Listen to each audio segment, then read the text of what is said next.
At Stewartville, sixth graders donating activity blankets to help with Waseca police officer Eric Matson's recovery. These halls have been empty since March 18th. Superintendent Michael Munoz says his district was given 8 days to come up with a distance learning plan to meet the needs of more than 18,000 K-12 students. Well, tonight we have an update on the Rochester teenager hit by a school bus earlier this week, and it's good news. Her injuries are not life-threatening. Every crash or medical emergency is different, and so is the response taken. Under the new hands-free law, it simply means hands-free, meaning hands-free devices like this are recommended. And officials say if you're going to use GPS, map out where you need to go before you drive. Now remember, Governor Walz says the more vaccinations, the faster we can get back to normal. We're 5,000 feet here now. I was given the opportunity to take to the skies. You're doing just fine. In the pilot seat. Today, the stock market taking its biggest dive since 1987. MnDOT says these messages get changed out every Monday. And while the message is serious and about saving lives, the riders say they try to have fun with it. Let me ask you this question. Okay. If you had a pig, what would you name it, Russ? Is that a real question? It's a real question. Sizzle. You know, bacon. Oh, very clever. Sounds good, Chris. Thank you. You're welcome. And this just into our newsroom. A video here of fire at the Daisy May Antique Shop over in Casson. The first ever Hmong Ballet opens this weekend in Minneapolis. The production was created by a Minnesota native who hopes the new show will inspire Hmong people and other minorities to dabble in the arts. Tonight, Delta Airlines is announcing it will charge employees if they fail to get the COVID-19 vaccine. Ross, and then he proceeded to tell the jury that some mysterious intruders killed Tibbetts and made him hide the body in a cornfield. I'm going to tell you right now what Chris said earlier. We're going to get the 50s Not working. into the weekend. It's going to cool things down a little bit. Today was the warmest day we're going to have for the rest of this week, though. That's it. So we hope you took advantage of it. We'll get back there. Chris, you know what? I love twinning with the graphics behind you. Those ducks are not social distancing, though. No. Hurry up, Leonard. Starts now. Next here at 6, it was one of the most high-profile trials in history. What went on in the jury room? Tonight, we're hearing from one of the jurors who found Derek Chauvin guilty of murder. Plus, the latest on the shots fired overnight near a local apartment complex, what police are saying about it. But first, our top story, the dramatic reaction tonight to a controversial decision by the leaders of the Rochester school system. Why they're protecting speech for some, but not others. Good evening, and thank you for choosing ABC 6 News. I'm Laura Lee. Good evening, everyone. I'm Ross Becker. Rachel, thank you. Well, tonight we have an update on the Rochester teenager hit by a school bus earlier this week, and it's good news. Her injuries are not life-threatening. Oh, things are starting to heat up just a little Nice bit. to see that sunshine. Getting there. We've struggled to actually get to our projected high. The pandemic is causing all kinds of challenges in our homes and in our communities. But the Minnesota Department of Human Services saw a 16% decrease of child abuse reports for the first 10 months of 2020. That's right, Laura. Locally, Olmsted County saw a decline. As a community, officials say we can prevent child abuse by paying attention to signs such as a change in a child's personality.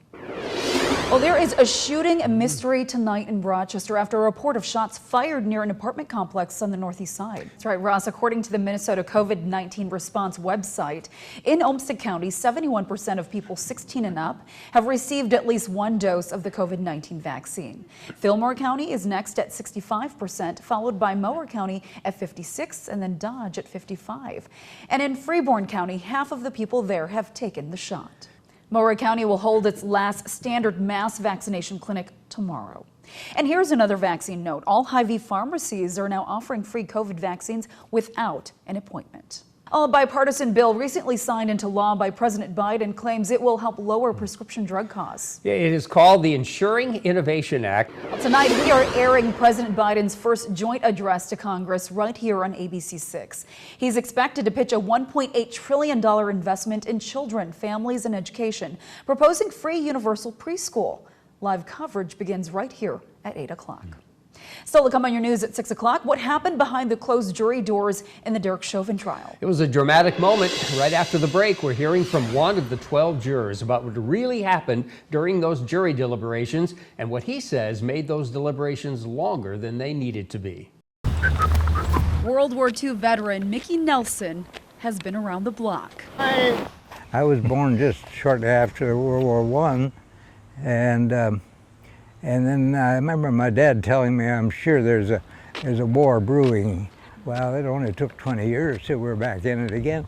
He served in the Second World War as a tank mechanic. And now, at 100 years old, he's serving again. I've had goals all my life. Every day for the past month, Mickey goes for a walk. Hey. Some days it's down First Street. Other days it's a guessing game. But one thing is for sure, every step helps to raise money for those impacted by COVID-19. I noticed on TV now the last few weeks, of course, with this virus, people are lining up in cars to get food, you know, and I've always had food on the table here.